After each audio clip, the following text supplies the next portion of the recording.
Hello and welcome back to my Faction Wars series, and welcome to perhaps my least accessible Faction Wars team in my Endgame account.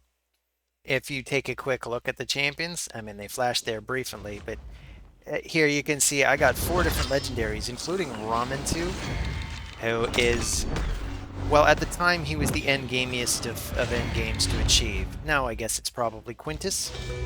No, come to think of it, with the advent of Centranos, it's going to be the new guy in Centranos.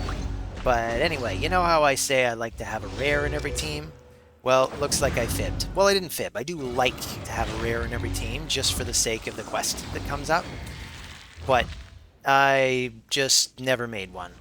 If I were to recommend one, I would recommend Muckstalker. He's campaign farmable.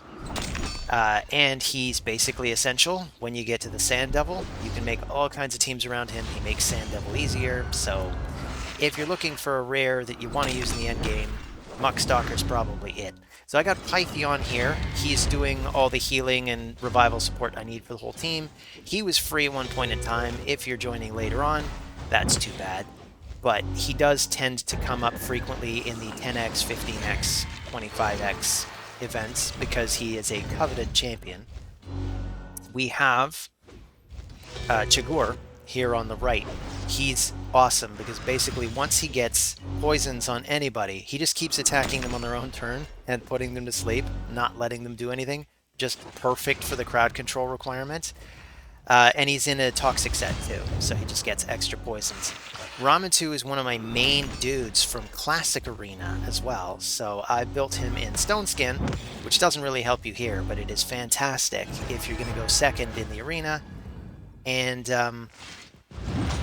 yeah, that brings us to why am I blanking on his name? But the speed weirding guy in the center. I apologize that I'm blanking on his name. It's yeah, that's embarrassing. We'll go over it after.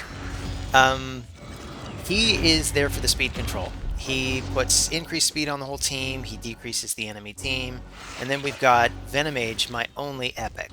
The likeliest that you're ever to pull, if you happen to be early in the game, you pull Venomage, you build her, because guess what?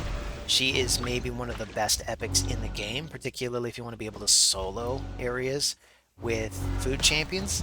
She's good at keeping herself alive. I put mine in a regen set just so she could keep herself alive long term while putting up poisons, while putting up heal block, and slowly eroding an entire enemy wave. And she can cycle through all of her moves on a 3-turn cooldown.